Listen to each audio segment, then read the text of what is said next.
Welcome to part two reading of a Strengthening the Soul of Your Leadership, chapter 8. I'm just going to take a few moments just to get people to just come and join us online. Please like and share, all the usual stuff. Let's spread it out, get people to connect with us and be part of this reading. And then we'll start reading from chapter 8. If you haven't got the book, don't worry, I will be reading from it. But obviously, if you have, then brilliant. Let's just see.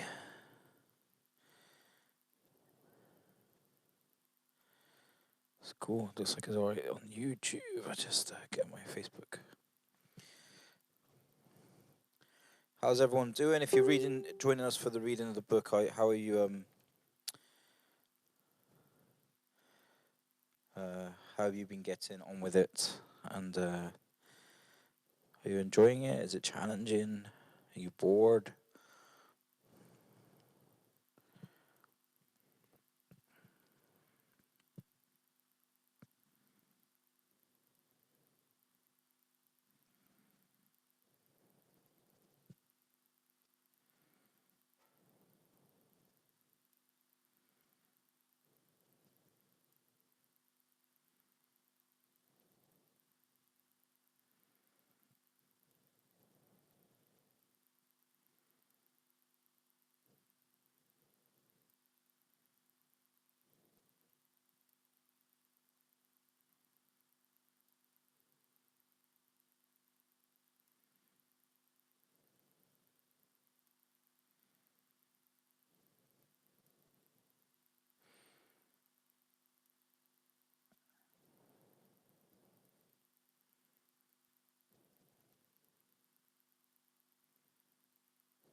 Cool.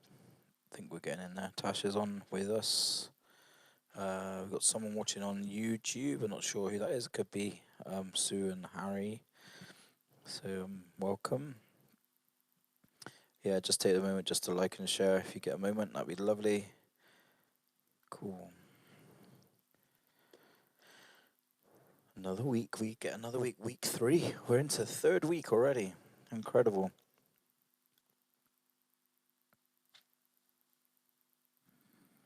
Where do we get to?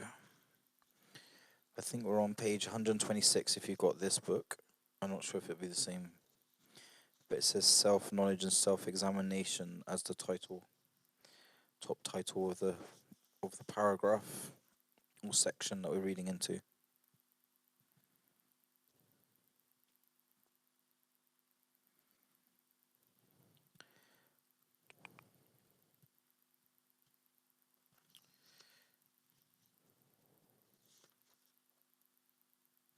So this one was a lot about the bondage of busyness. It was about how we can be busy, but we can actually not actually be spending time with God. We can be busy for God. Understanding how to use the Sabbath, how to have a break in your week and use that to actually put the principle that God created from the beginning to actually have a rest time, a time of downtime, a time to just switch off from busyness. So especially if you're in ministry, we can feel that that is like our God time is ministry, but it isn't. Our relationship with God is something that we have to maintain and look after, and it's a relationship like any other. So knowing that as well. Joab's on. Good. Hello, Joab. Welcome. Please just like and share if you're coming on, and then we'll start reading in about a couple of minutes. I believe people should be on. I need to put the YouTube link on. Actually, I forgot to do that on the message. So many things to think about.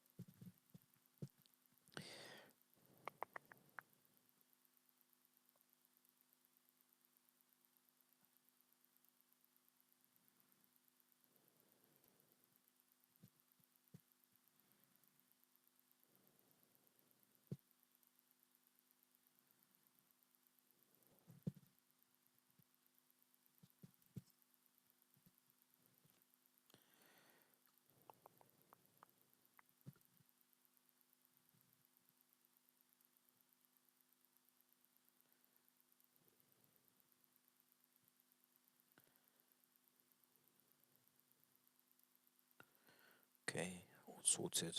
We're there. So hopefully people have joined in. If you're there, great. And we're going in. We're going to read part 2 of the book. Maybe Tash or Job, if you get an opportunity, maybe just tag in Debbie and Sue and who else watches it with us? That might be it. Debbie and Sue, Harry. I feel like there's somebody else that watches it with us as well. But yeah, maybe if you can tag them in just to see if they want to join in and they're not missing out. They read this chapter, part 2, part 1 on Friday with us. We're going to do part 2 now. Just to make you aware that tomorrow we will not be reading the book. I'm in a meeting tomorrow, and I think on Wednesday we will replace it with actually making some Passover bread. So we will come back to chapter 9. We'll probably do on Thursday. Okay, how many chapters are there? How far are we away from the end? 13, so we're not very far. So we're all going well. We could be done by next Wednesday, this book, which is cool. Reading a book together has been pretty cool, and it been doing some study together. So bless you guys. Thanks for being part of this with us. Has anyone been doing the practical work? So I actually started to realize that I was being a bit of a hypocrite in teaching this and reading this book with you guys, and realized, whoa, hang on a minute. I need to start getting into that place with God, or that solitude, that quietness. And it's tough. It's quite difficult actually to separate yourself from just doing to just not doing. So I don't know, has anyone else struggled with that in this period of time? Like that you want to be doing things for God, but actually it's in the not doing is where you're going to grow in your relationship. Has anyone been battling with that or struggling in that way? Has anyone put the practical points that are written in the book into place for themselves? Has anyone been able to connect in that way with God in different ways? Has God been challenging you through that practicalities, or have you just been reading it but not really doing anything with it? There's just a few questions. Tash says she's been really struggling with the solitude time. Okay, question for you, Tash. If you were working here like you do, and you were making space for God like you do, would you think that your solitude time would be more richer? The sound is gone.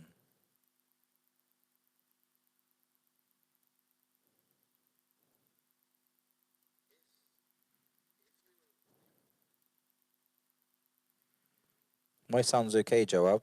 My sound's coming up.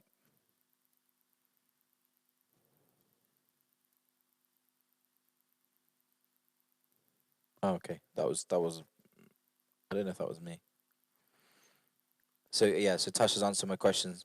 So do you think that actually your solitude time with God, when you didn't actually have time, necessarily good time, to spend in solitude, was actually better than it is now? You've got more time to spend time with God in solitude. It's actually harder to do. I think she's saying yes, she does. So I don't know about anyone else. Is anyone else finding that difficult? So even though this is like a forced, almost a forced Sabbath, a Shabbat time to get away with God and get into that place, is anyone actually really struggling that even though you got all the time and the space to get into His presence, to actually make that space for Him, is actually harder than you thought it would be? Sometimes you'd be like, God, if you could just shut everything down and give me the space and the time, I would spend loads of time with you. So God's like, okay. And he's like, he's done that. And you're like, okay, now I haven't got that excuse. This is actually harder than I thought. I find it easier to put it into to put that time in with God within the system that you have.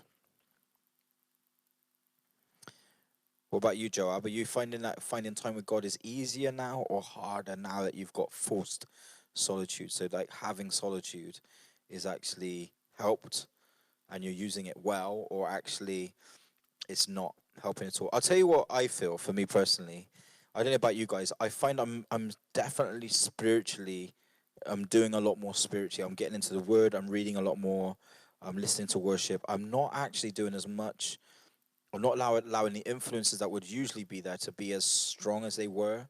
I think when you're spiritually tired, so example, when you're here doing things and you're dealing with people, obviously physically dealing with people a lot of the time, I feel like actually going away from that, you can be exhausted to the point that you kind of don't switch on to God when you get home. You switch off, and you just do things like watch films, or you play the computer, or whatever it might be.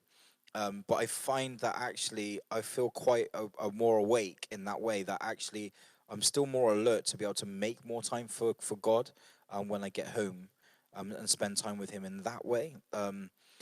So I feel like the solitude, the silence, I'm struggle with that at times, but I'm finding that actually that time for God and actually getting into His Word, reading the books, all these things that we're doing, I'm actually thinking like actually I'm doing way more than I've ever done.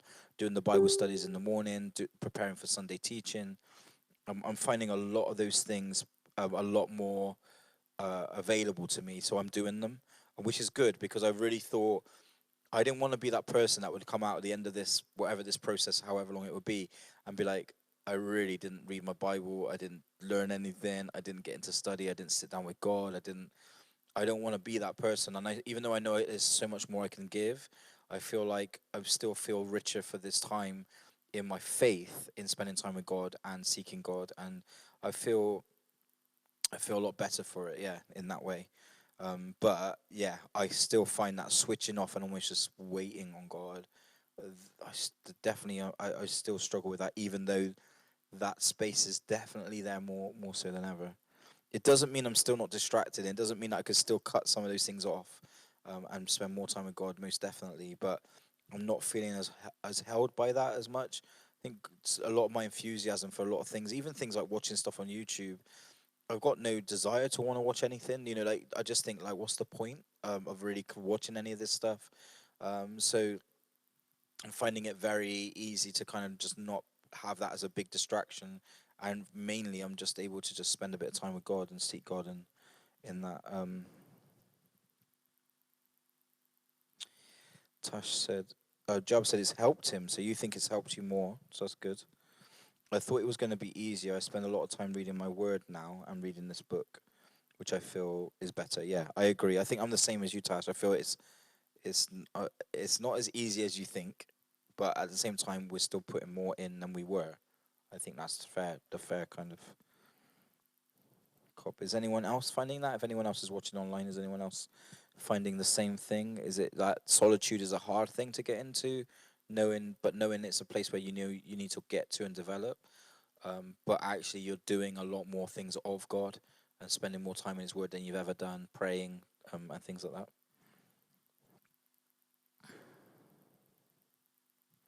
So Job's saying most of the time I have been busy. It's now showing me how I should have been thinking before. It's woken me up to not having excuses.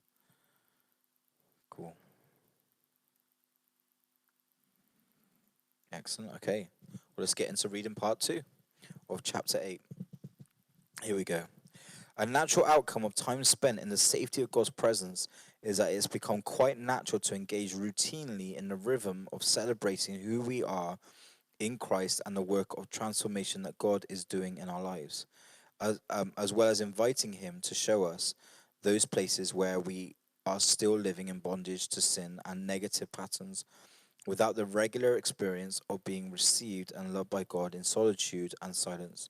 We are vulnerable to a kind of leadership that is driven by profound emptiness that we are seeking to fill through performance and achievement. This unconscious striving is very dangerous for us and for those around us.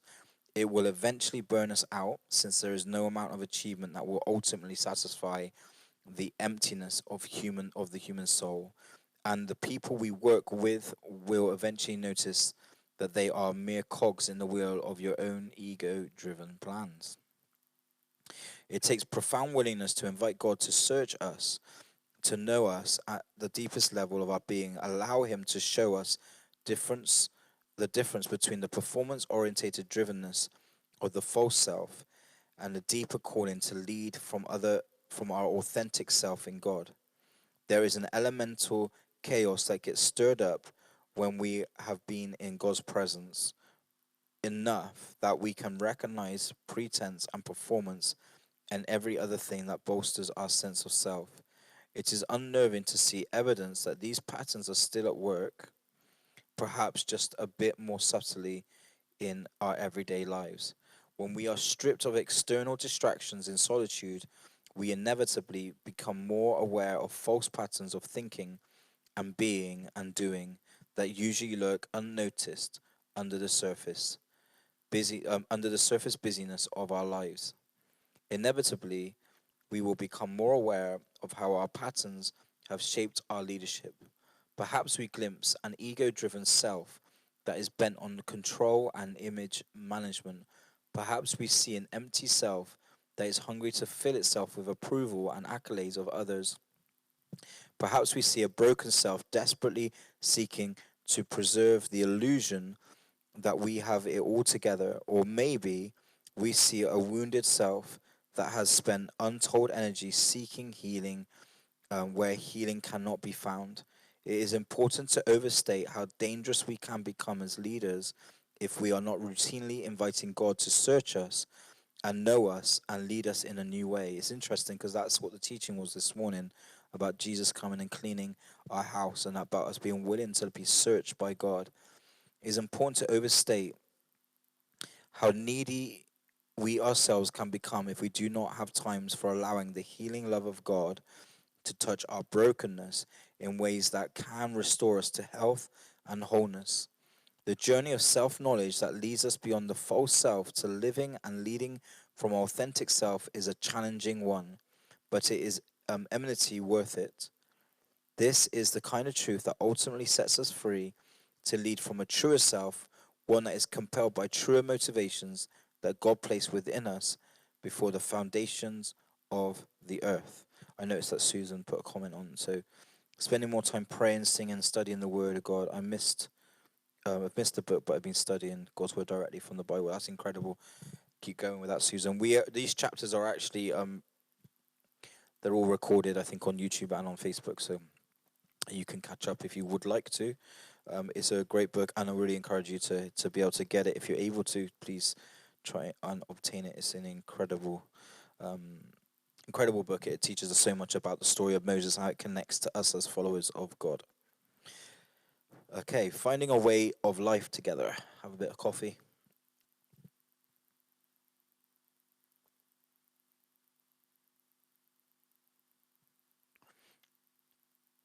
So, question, just going into the next bit, before we go into the next bit. Earlier this morning, we did a Bible study, and the Bible study was on Jesus cleaning the temple, cleaning the house in preparation for the sacrifice.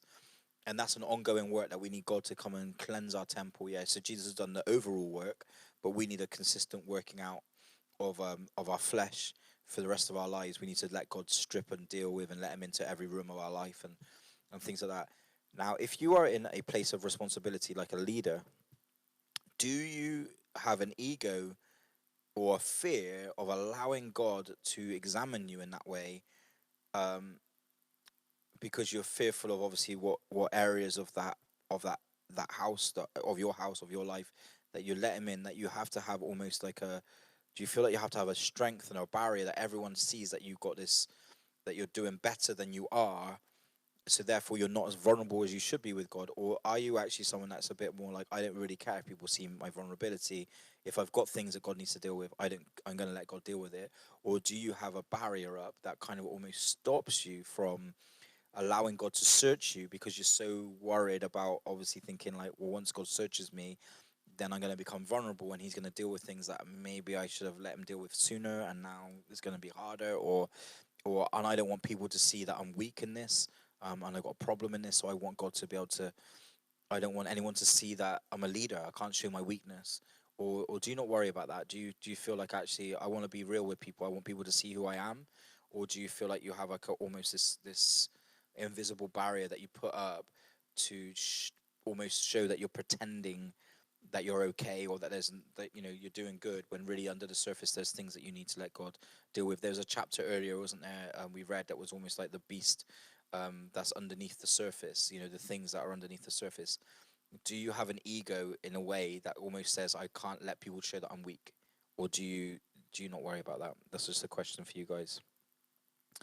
um, if you're willing to answer that. So yeah, obviously today we learned about Jesus coming and sweeping out our lives. Um, but yeah, do you have worries with that? I know that predominantly maybe in the church setup, it's almost like we've got to be like we're beyond reproach. We can't show anyone our weakness. But the reality is like, yeah, we shouldn't be a stumbling block to people. We shouldn't be outwardly sinning and saying it's okay. But we are still human beings that are going to fall short. And being vulnerable and real is more likely to to allow people to feel like following Jesus is obtainable. Then I guess if you're a leader or a Christian, it could just be someone that's a Christian, almost acting like they're perfect and that everyone else has to be perfect to fit into God's kingdom, and then it makes it unobtainable. Do you feel like what one do you think that you kind of portray as a person? Do you think people see your weaknesses and therefore that draws them to Jesus, or do you think people see your your almost that false sense of trying to obtain perfectionism that then stops actually puts a boundary in people because they think, oh, if I got to obtain something that's impossible to obtain, then I can't. Why would I choose that? Why would I choose Jesus if I'm being told I've got to act and live away like these people that look like they're doing it all right? And maybe the church for a long time has projected a perfect way of living, which isn't really real, but it's made it very, very hard for people to feel that Jesus is reachable for them, when the truth is like it's the wrong gospel. So just a question. Tash says, I think I do both. I think I'm in between. Yeah. I think we're all probably a bit like that. I think that sometimes, I mean, people see me when I lead. Sometimes I'm very vulnerable and I'm very like I don't really care what people think. I think there's other sides to me where sometimes I'm a bit like, yeah, I don't know if people I want people to see that side of me, and we don't let God deal with some areas that we should. And as a leader, it's even harder, isn't it, to show that vulnerability. But I think it's better. Tash, you're a youth worker. I think sometimes it's better in a genuine way. Obviously, not just every time that you're doing something with young people, but like that, there's a genuine brokenness going on in your life or a struggle in your life that they see that means that they can actually act like that and be like that when they need to let down their guard. I think that's a better way of projecting leadership than it is to say like don't show emotion. And maybe in Britain, in particular, there's been a hard line of almost like keep your emotions in, don't show weakness, that kind of persona that's about our culture, and which is very much the opposite, I believe, to what God is asking us to be, which is to be real and to be a people that follow Him, that make other people think that's reachable. I can be like them because they look just as weak and messed up as I am, but they've got this Jesus character in their life and they're doing good for it, and they're doing well in their life. I think the youth definitely have seen your vulnerability. Okay, finding a way of life together. Moses' leadership was not only about leading the people to the promised land, it was also about guiding them into a way of life that was good for them in the here and now. Lessons about how to live well were to be discovered in community with others who were seeking the same goodness. Such learning could only be guided by one who was discovering the goodness for himself. This is an important aspect of leadership that is often lost on those who've seen visions and dream dreams. When we are seeking a way of life that is to counter the dominant culture, as the Israelites were um, then and as we are today, we need support. We need a community to practice with, a community that, by our participation in it shapes our lives in positive ways. This understanding is deeply embedded in the Christian tradition. And certain saints have developed um, what they call a rule of life to help monks. So monks, a way of life, who are living together in monasteries to seek God and live responsibly in the world. Like any rule in life, a simple pattern of attitudes, behaviors, and practices that they are regular and routine and are intended to produce certain quality of life and character in us. Even though they call it the Saint Bernadette's rule, was written around 1500 years ago, there's been an amazing resurgence in interest in it. Much has been written recently about its relevance to contemporary culture. This reflects a deep longing for the way of life that works, which seems to be sweeping our culture, the very longing and need that God met for the Israelites in guiding Moses to establish rhythms for them.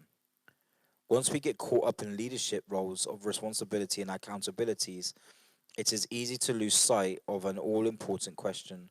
What are we really inviting people into when we invite them to join us on the spiritual journey? With all our emphasis on external signs of progress, it is easy to lose sight of the fact that we are not primarily inviting people into the plans and schemes. We are inviting them into a life giving way of life in God. That's interesting, isn't it? That we are not inviting people into church, into a system, that we're inviting them into a way of living that works within a community. But how many people invite people to church? How many people invite them to come and be part of the community first, rather than actually into a relationship with God? Um,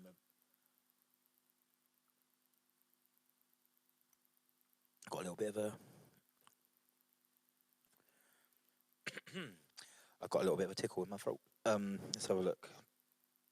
Susan said, from past experience, at times I felt like not letting down the church by exposing my weak part. I would pray about it and share with an elderly pastor that exposed certain things to weak ones who might instead fall. Yeah, than to expose it to weaker people. Yeah, it's true.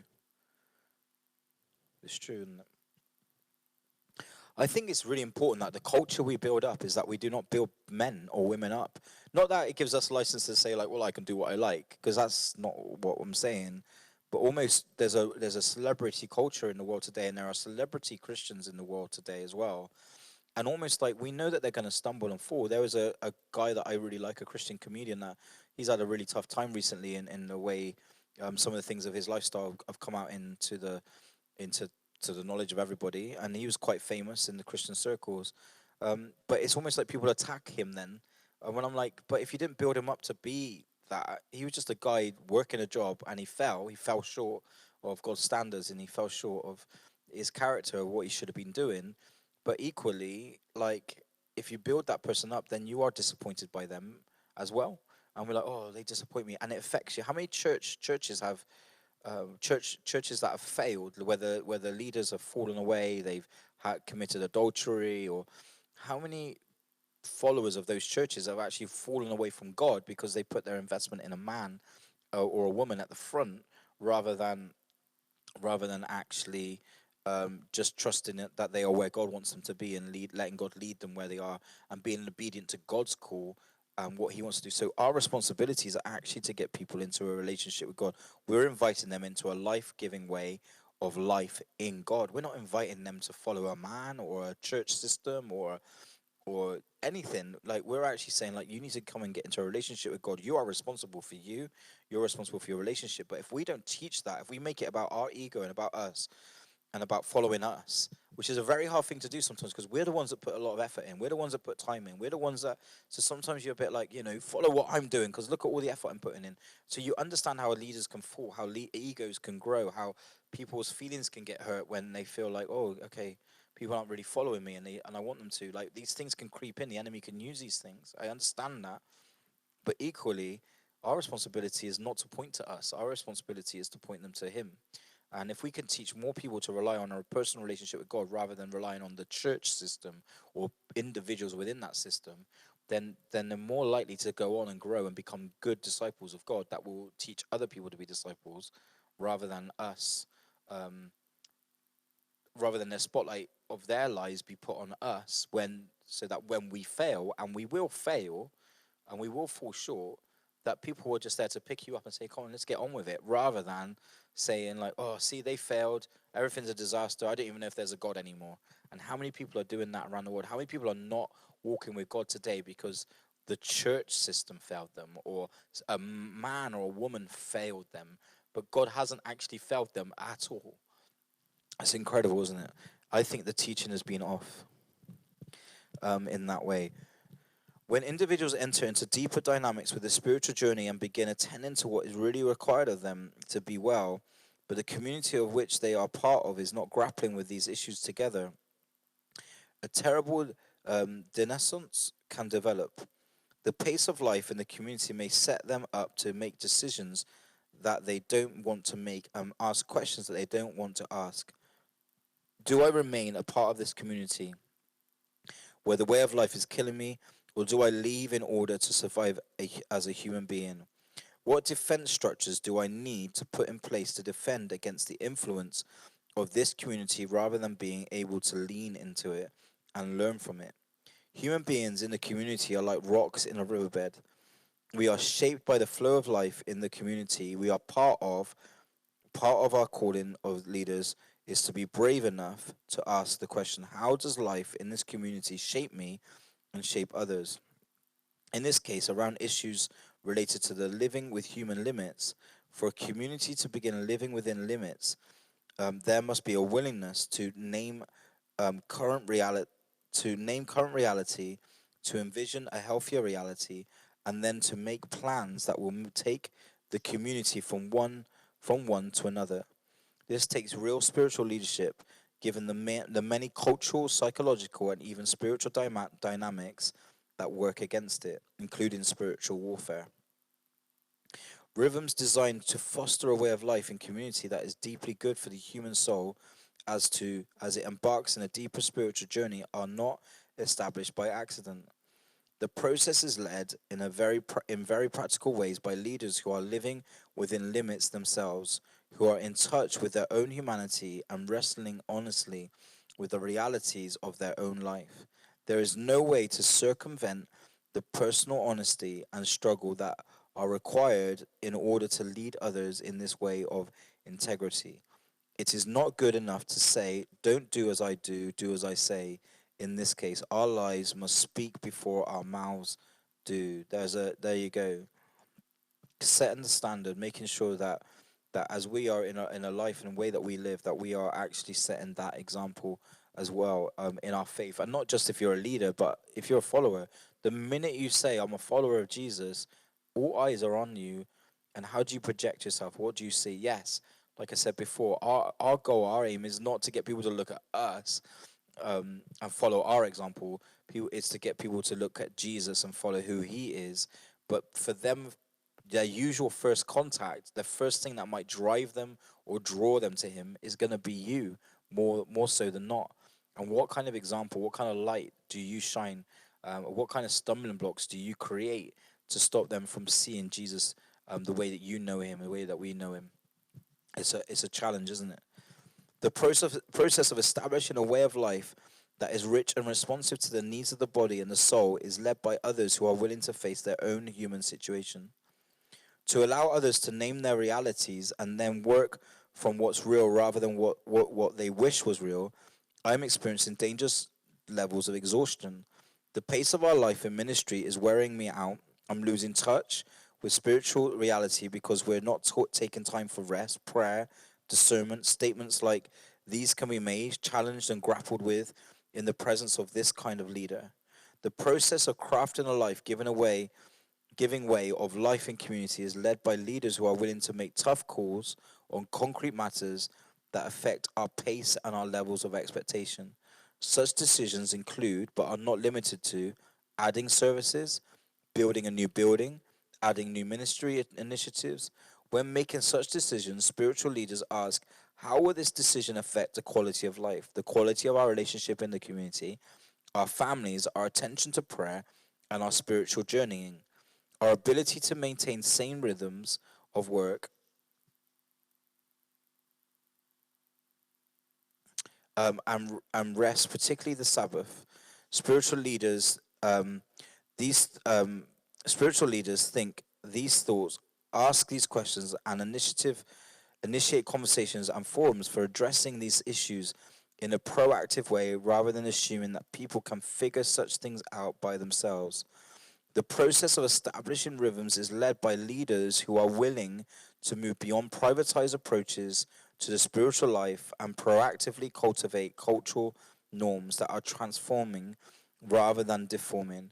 Gary Haugen, President and CEO of International Justice Mission, is a leader who has been very intentional about establishing such rhythms in an organization or environment that is intensely activistic in its endeavors to promote justice and healing in areas where evil runs rampant. A human rights agency that secures justice for victims of slavery, sexual exploitation, and other forms of violent oppression. Um, International Justice Mission investigators and aftercare professionals work tirelessly with local government officials to ensure immediate victim rescue and aftercare, to prosecute perpetrators, and to promote functioning public justice systems. Gary, a former senior trial attorney for the U.S. Department of Justice, founded IJM in response to injustice that he witnessed in his work, exposing and confronting human rights abuse in Africa. He began dreaming of and planning for IGM in 1994 while still working for the Department of Justice. Soon, Gary left his position with the Department of Justice in order to devote himself wholly to this new endeavor. IGM became operational in 1997 when it became clear that IGM was going to take root and grow. He took a brief sabbatical. During that time, he spent several hours a day in prayer, looking back over the previous years, asking God the simple question, what was of you and what wasn't of you?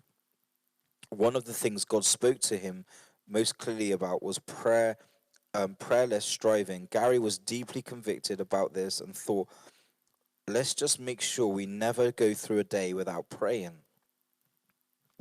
What emerged was the establishment of IGM's first rhythm and 11 o'clock prayer time, during which the entire staff simply stopped their work, gathered to read a psalm, and pray. At first, it took only about 15 minutes, but today it evolved into about half an hour of prayer for the needs of the organization, those they're serving, and dangers they are facing. I first connected with Gary when he wrote to me after the release of Invitation to Solitude and Silence. In a personal note, he wrote, I have given you your book to all our employees, and it's become an integral part of what we call 8:30 stillness. Everyone on our staff gets paid to be here early and to take 30 minutes, no phone, no email, to be still and silent with God each morning before going out to do his work of justice. Due in part to your accessible guidance, this time has been an encouraging and challenging blessing to us as a whole. Intrigued, I connected with Gary a couple of times over the next few years to learn more about what had taken place in his own spiritual life that moved him to take such a courageous step, and hear more about what it had been like for his group of active Christians to live into such rhythms together. Gary told me that the idea for 8:30 stillness came out of another sabbatical that he had taken several years later after IGM was up and running, and once again he found himself exhausted and needing a word from the Lord. He came back from that sabbatical with the conviction that God wanted to pour out more of his power and presence on the ministry of IGM, but that they were not spiritually ready to receive it. I felt we needed a way of releasing what was cluttering our hands. We needed more of his power, but we needed it to be more spiritually prepared to receive it. Out of that awareness and conviction, he instituted a rhythm of having the staff arrive at 8:30, but they did not open the doors or start work until 9. This time of stillness simply created space for individuals to spiritually prepare for the day, to look at what was coming down the pike for that day and talk to God about it, to allow whatever was underneath the surface to come forward in whatever way was comfortable for each individual. This rhythm invited very earnest, cerebral, action orientated Christians to be still before God, which is not easy, but it is the right struggle. The choice to be committed to spiritual rhythms in the context of the fast paced, power drenched environment of Washington, D.C. is radical by any standard. When I asked Gary what he noticed about the impact of these rhythms on their lives professionally and as an organization, he mentioned three things: humility, because we discovered that it is difficult even for us as Christians to just be with God, and that is very humbling; wisdom, that it does not necessarily come from the times of silence, but it comes in moments when you need it. There's a different kind of quiet inside hearing God; and peace, the kind of urgent, painful things we deal with on a daily basis can make us anxious and frustrated, but the practice of being quiet in God's presence brings us back to a place of trust in God that the church or organization doesn't need a little doesn't what church or organization doesn't need a little more of that. I've just been thinking as I was reading that. I don't know if Tash and Joab are on here still, but I was just thinking like we can definitely do a lot more of that when we're in the workplace. We can definitely um, do a lot more, maybe making more space for God, praying more in a specific type of way, like where we can almost just say like, right, we're going to put things down and we're going to make time to pray, and actually we're going to, before we even start anything else, we're just going to calm our day, get into His presence, and just let Him just wash over us in that stillness and that silence. I think might be a really good idea for us to kind of maybe implement when we're able to kind of come out of this lockdown, that we can actually make that space and actually make it a kind of a permanent thing, similar to what they said here, that we actually make prayer and God's presence a real priority in the workplace. That we're not actually just here working. We're actually slowing down and letting God set the day and set the tone. One of the things that I learned recently was that, when we wait in the presence of God, we're talking about solitude and we talk about waiting in His presence.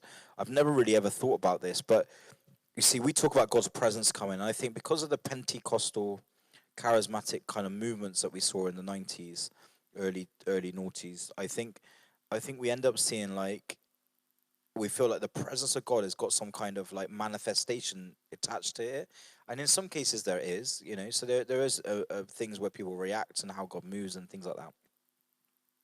However, I really feel like the presence of God, the Spirit of God, He moves in and through us. He's around us. He's doing works in us. He could be doing work in you when you're sleeping. And I thought, actually, something somebody said to me not too long ago was almost like, actually, we're in a place where we we wait in the presence of God. We when we are here gathering, when that usually happens, we make a lot of space for the presence of God to come and dwell in the tabernacle, to come and dwell in the house of God, and for the presence of God to move into the temples of the people. And we make that space. And sometimes think that we're looking for that manifestation. Is God moving? Is something happening in people? But the truth is, if you've made that space for God, so if you're at home and you're in solitude and you're spending time with Him, that even though it might be like awkward or difficult, if you're just saying, God, I'm available, do something in me, and you're waiting, and it maybe the first time you do it is like 15 minutes and you're feeling a bit awkward and you're like, oh, I don't know what to do now. And then your mind starts wandering, and then you kind of switch off, and then you think, well, what was the point in that? I believe even in those short moments, in that moment, if the heart was right and the willingness to get into His presence was real, then God is already doing a work in you. God's already preparing you for what you know. So you're like, God, prepare me for the day. Do this thing. It's almost like we think God's going to start putting the armor on us that we physically can be like, oh, I could feel that going in, and I could, oh, I'm feeling the funny feeling, and I got this, and we imagine all that happening. So when we don't get those moments, we're like, oh, I don't think God did anything. I'll go to bed now. But the truth is, I think God's doing a work in us all the time. And if we say, I'm available, God, we don't need to feel it. We just need to know that He's doing it. Because if we're asking Him, do you think God's not coming to meet with you? If you're saying, God, will you just come and fill me with your presence? God, will you equip me for the day? God, will you come and have your way in my life? Will you show me your will? Would you give me the things I need to get through this week? Do you not think that He's going to do that? Of course He's doing that. It just doesn't look the way you think. It doesn't feel the way you want it to feel or you think it should feel. And so we miss that. And yeah, I've learned, and just like they've said here, is that almost then you go through the week and you realize you've got the things you need, the tools you need, the knowledge you have, the wisdom that you have to deal with the situations ahead, because you actually have made that time to get in His presence. You just thought nothing happened in it because nothing actually physically or kind of in a big way happened. But the truth is, God was always doing a work in you. And when you say, God, will you help me? God, will you meet with me? God, will you spend time with me? He is saying, yes, of course I will. I'm with you. I want to spend time with you. I want to impart my gifts into you. I want to equip you for the week ahead. And actually, not to dismiss that time of solitude with God as nothing, because your heart, just to be willing to get into that time of solitude, God is doing a work in you that you might not see, you might not understand, you might not feel it, but it's happening nonetheless. And then as you go through the rest of your week, you start realizing, something real did actually happen there. God did something in me. It just didn't manifest itself in a way that you think it had to happen. I think that's really important we understand that. In a culture of spiritual transformation, it becomes normative to take time for breathing, for prayer, for quiet in the beginning of the important meetings and at an important junctures during any meeting. It becomes normal for staff people to have a solitude day each month and normal supervisors to talk about this with those who report to them. It is normal to take all vacation time and to be completely unplugged during that time. This may mean clearly communicated systems must be put in place to handle what is needed back at the ranch. In such an environment, it is normal to look at the job descriptions and ask, is this realistic for one person in a normal work week? And what is a normal work week? 40 hours, 50 hours? So they take 2 consecutive days off. When will they take a Sabbath? The process of cultivating a life giving away of life in community is led by leaders who make it the norm in their working relationships to listen deeply to each person's capacities, the demand of their job, what is realistic and sane given that person's stage of life, personality type, and extenuating circumstances. For example, a marriage that is struggling, a health crisis, caring for an aging parent, and the like. My own rhythms these days seem relatively simple given how central they are to my ongoing ability to engage in ministry and how utterly essential they are to my well being. My daily rhythm includes solitude and silence in the morning until 9 o'clock. During this time, I'm unavailable by phone and do not check email. My daily rhythms also include some form of exercise every day, alternating strength training with cardiovascular activities such as biking or walking.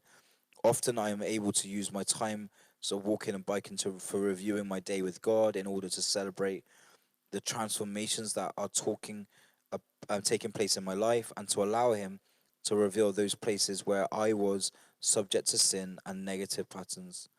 I'm also very clear on how much rest I need and view getting enough sleep and rest as an important part of my spiritual life. Sunday is our Sabbath as a family. We go to church early, and the remainder of the day is spent in rest and delight. If I am traveling or preaching on a Sunday, I try to find another day in the week for additional rest, even though Sundays are clearly optimal. Extended times of silence before and after speaking engagements have become a routine part of my rhythms as well as speaking responsibilities have increased. I have also increased the time I spend in silence for all the reasons we explored earlier. Time spent in silence ahead of time is part of my preparation for speaking, and time in silence afterwards is part of my rest and recovery. I'm also committed to a day or a month in solitude, a bare minimum for people in ministry. So a day, a month in solitude, a bare minimum for people in ministry. And one extended retreat, 2 or more days, at least once a year. I've learned that retreat time is not the same thing as family vacation, and both are necessary. There's something deeply spiritual about honoring the limitations of our existence as human beings, physical and spiritual creatures in a world of time and space. There is something about establishing rhythms that are gracious and accepting in our human limits that enables us to be gracious and accepting with others. There is an energy that comes from being rested that is different from the energy that comes from being driven. There is wisdom that comes from silent listening that is different from what comes from talking things to death. There is right action that comes from waiting on God that is utterly different from reactivity.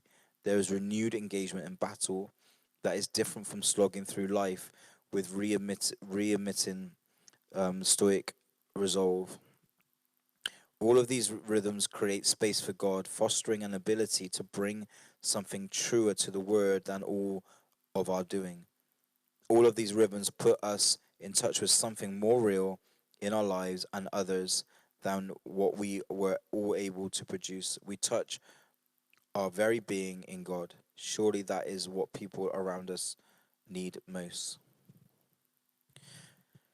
Practice. It says this chapter is not meant to be an exhaustive list of spiritual rhythms. Rather, it is meant to introduce the idea of rhythms in a much the same way as the Israelites were introduced to daily and weekly rhythms that would shape their lives. It is also meant to highlight a few of the rhythms that are most significant for leaders as they seek a way of life for themselves. that can eventually become so good and life giving that others want to emulate it and the community is strengthened. Use your times in solitude today to notice your own rhythms or lack of them. You might consider the rhythm of solitude and community, work and rest, stillness and action, silence and word, engagement and retreat. How are these rhythms represent present in your life daily and weekly? How do you experience them nurturing and sustaining your physical life and your life in God? Allowing this noticing to deepen your commitment to these life giving rhythms. What rhythms are missing for you, and what is the result of that in your life? Is there any rhythm in particular that you sense God inviting you to that corresponds to an area of concern or need? For instance, if you are facing a major challenge that feels like an impasse, God may be inviting you into more stillness and a commitment not to act until you have heard from God. Or maybe your levels of depletion are of great concern to you and you realize that you do not keep a Sabbath for yourself. God may be inviting you to incorporate this rhythm into your life as a pastor or a leader or just a follower of God. Or maybe you are in the midst of a fierce conflict or battle that and you realize that you have sustained injuries but have not taken time to retreat. Do not feel as if you have to add anything all at once. When you are introduced to even a couple of basic rhythms, the quality of your life and your leadership will begin to change for the better. This is not a problem solving exercise to approach primarily with your mind. This is an opportunity to sit openly with God and pay attention to your life, to notice without judging, and to listen for how God might be leading you, allowing the following meditation to guide you into gratitude for God's goodness in building rhythms into the very nature of things. Let it help you touch your longing to enter into such rhythms. Amen. Amen. Yeah, chapter 9 is next. Leadership as intercession. Okay. So, how do people get on with these rhythms in the sense of like, Sabbath keeping, stillness and action? So, being able to slow down, even though you might be a person of action, silence and listening, getting into the word, but also being making time to be quiet, engagement. So, involving yourself, engaging with people, and then retreat. I like that bit where it says that you've actually been injured in the battle, but you haven't actually taken the time to retreat. I think that's a really good statement there. And how are these rhythms in your life, and how often are we doing them? The fact it says that once a month you should just have a day of just getting you and God and just the silence. I think that's really key and really important, and maybe we need to look at that here at the church. But but maybe you guys need to look at that in your personal walk with him as well. Like, how can we do that? How can we make that time just to get into his presence, spend some time with him, soak up listen to his voice, and get insight and clarity into where we're going next and what you're doing next with him as well. So yeah, I don't know if anyone's like got any thoughts on that. How did people get on with the chapter today? Were people um, how did people connect with that? Is it relevant to them today? Is it stuff that in there that you think, wow, there's some stuff there? It's talking about rest. That's what's incredible about the book, is it predominantly talks about solitude and rest, and that is exactly what we're in right now. Is an opportunity to make that space and make that time. And these rhythms that it talks about, I think, is a real good opportunity to get them implemented now, so that when things do change, when the doors do open, when we're able to come out of lockdown, that actually the procedures and the rhythms that you have in your life in connection to your relationship with God, spending time with God, are there permanently. They're not just this thing that you did. Or do you remember that time when I was really close to you, God? Do you remember when I was in lockdown? Like, it wouldn't be that. It would always be, do you remember that time when lockdown taught me how to spend time with you and how to know you greater? That's continued into my everyday walk. Like, that we would use this time see it as precious, and that we would use it powerfully to change lives. I think that's so important. So Tash, you've been reading this book. You've got the book. You've read it before. do you read it today, like that chapter or some of that chapter, and think, "Whoa, I don't even remember reading that," because that's what I do. I read it a little bit like when you read the Word of God and you're like, "Oh, yeah, I didn't see that written there this time as well. Last time it meant something different," or because that's what I feel like when I read through these chapters. Sometimes I'm in a place where I'm like, "Whoa, like I didn't remember reading this chapter, or I don't remember. I remember parts of it, but not the bits now that jump out at me are different parts, and the challenges that come at you are different parts." So yeah, I hope that's encouraged people. So thanks for joining us as well, Susan. It's been great having you with us as well. I don't know if Job maybe fell asleep. He might have conked out. But yeah, bless you guys.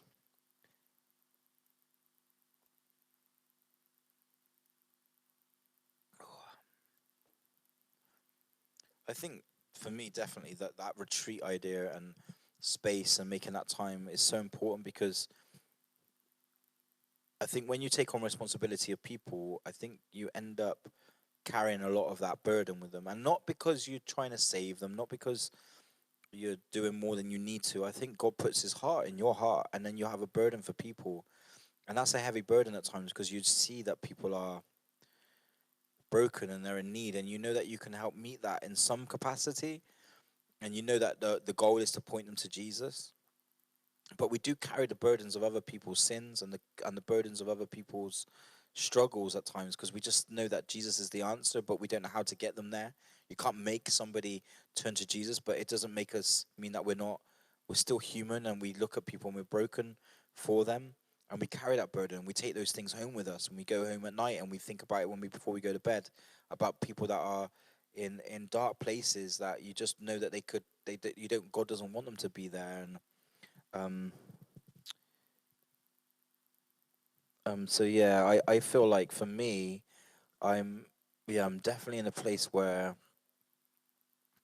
I need to make the most of the time that we're in, and actually making that space of solitude where you can just switch off. I need to definitely implement that into my everyday life when we get busy again, when people are in my life every day and physically as well as obviously visually on here. But when people are actually back in my life in that way, I carry those burdens. We have nearly 90 people, I think, to 100 people in our church now. It used to be 30 about 2 years ago.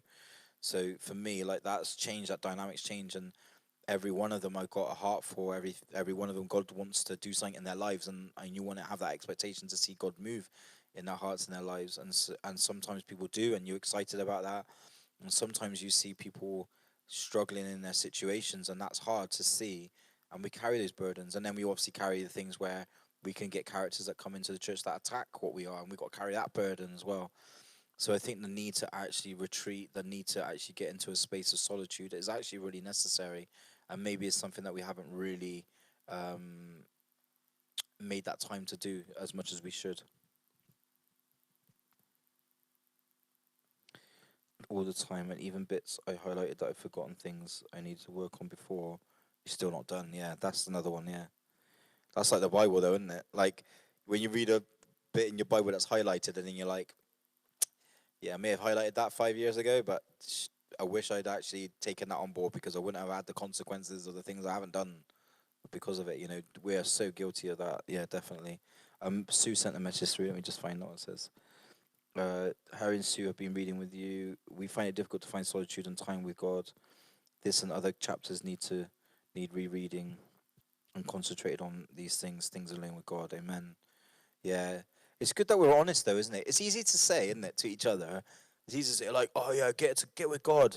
Get in the closet with God. That's what David did. Come on, everyone needs to get, that's what Jesus did. Go and spend time with the Father, then you'll be better for it. Life will be greater. Like all these things. Like the reality is like, yeah, that's true. And I'm gonna teach it and I'm gonna tell you to do it because it's the right thing to do. But don't think for 1 second I'm sat here saying to you like, go and spend time with Jesus. Go on, you go do it. Because it's easy for me. I've been doing it for years. It's like no, it's a battle, and maybe it shouldn't be. Us getting into God's presence, us spending time with Him, us sitting in the silence, shouldn't necessarily be a tough or hard thing. It should be somewhere we want to go, but it is challenging when you spend time with God. He moves in you. He does a work in you. But I spent some time with God the other night. I just said, okay, God, like let's just shut this off. And even then, I was a bit like, do you remember when Job was sharing the other day, and he was saying like he knew that he wasn't spending that time with God. I think it was on the first week actually, and he basically was like, yeah, and he was saying like how he kept his headphones in and he was watching something and then he was doing something and he was trying to read his Bible at the same time, and then gradually he sort of took everything off, so it was just silence, and how awkward that was. And actually, but that was where God wanted to work.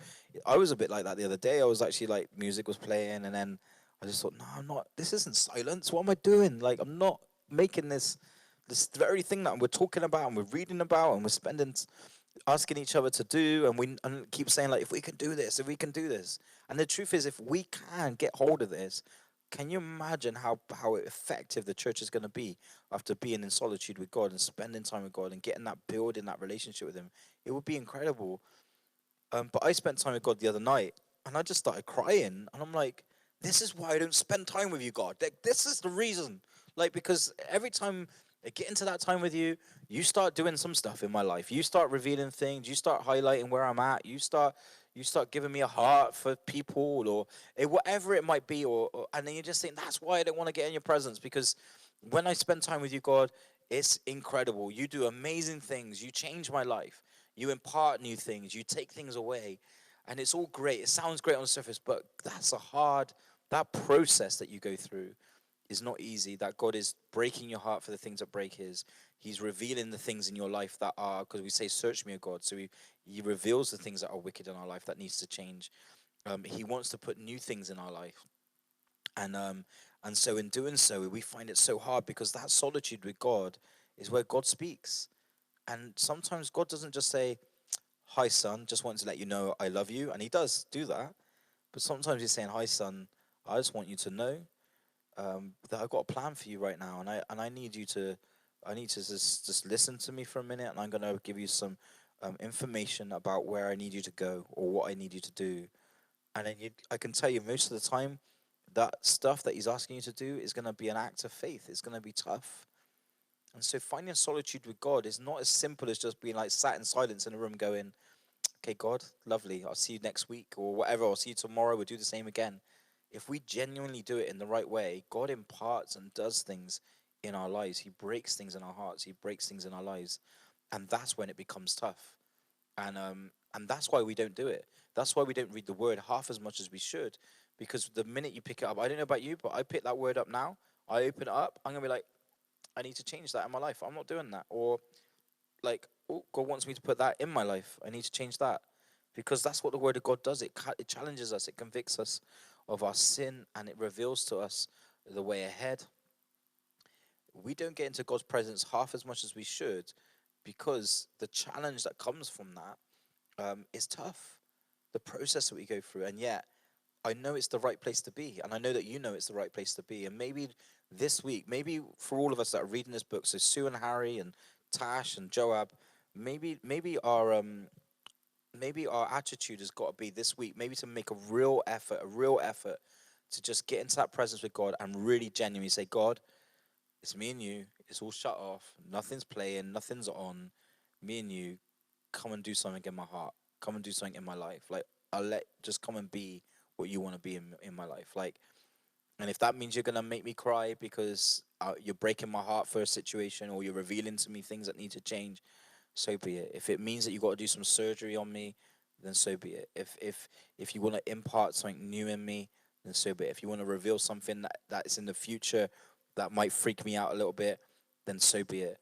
I'm available to you. Maybe what we need to do this week is actually make that concerted effort to say, I'm going to get into a time of solitude with God, and actually, I'm going to overcome the fear of God pouring into my life and what He's going to do with it. I'm gonna overcome that, and I'm gonna just be available for God to just come and work in me in the solitude this week. And let's see what God does through it. Let's see what God does. Let's see. In 1 week's time, we'll get together this Monday next week, and we'll talk about what has happened for you this week. So we'll say, look, we'll just assume that we've really tried hard, but we haven't really done it very well so far. But this week ahead, we're going to make a real concerted effort together to get into that place of solitude with God, and then we'll come back together next week, this week, in a week's time, 7 days, and we'll talk about this, and we'll say, like, what were the results of us spending time with God, and let's see what God said and what God's done in our lives. Deal? Is that a deal? Is everyone in on that one? Cool. I think Sue was sending a few more messages in when I was speaking there. This time we are we are offered the opportunity to be alone with God, but it also seems that therefore to keep going. Richard is correct in saying that we need. Richard is correct in saying that we need to use this time wisely and learn or relearn how to be in silence and solitude. Making this part of our culture and practice is so important. Yes, and she said yes, that's the deal. So let's do that. Let's try and make a real concerted effort just to really try and and do that, and let's see what happens. Like, let's speak about, like, okay, I wonder what God is going to do this week. I imagine this week is a powerful week. It's Passover, it's Resurrection, Sunday coming up as well. Incredible time for us with a response to who Jesus is really and what he is and what he's done for us. It's a powerful time. Let's spend this time. Let's just make a real effort to say, right, no, I'm going to do this. I am going to do this, and let's see what God does. Okay, bless you guys. Thanks for joining me on this chapter. Just to remind you, we won't read tomorrow because I've got a meeting tomorrow, unfortunately. But it might be an interesting meeting about what we can do as a church, getting out and doing some stuff. Um, and also Wednesday, I think if we can do it live, we will. If not, I'll do it pre-recorded. We'll put a video out about making the unleavened bread, so that we can take it together later on in the evening. So I think, so the next 2 days we won't be doing a chapter. So we've got time to get into that solitude with God as well. And then we'll come back on Thursday with chapter 9. So bless you guys. Thank you so much for being with me today. And yeah, we'll see you tomorrow morning, 10 o'clock. We had a great time this morning, actually. So many people online chatting with us and connecting. We had a great time looking at um, uh, Jesus. What did we look at? Jesus.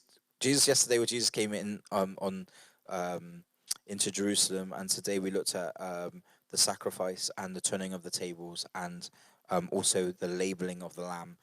It was really encouraging. If you haven't watched that yet, I just encourage you to go back and watch that teaching. It will really encourage you. And yeah, and then we'll be back. And then tomorrow evening, really make an effort, 7 o'clock, to listen to Ian's teaching. I think it's going to be really encouraging for you and stir your heart in these times that we're in. So bless you guys. Thank you so much, and I'll see you tomorrow. Bless you.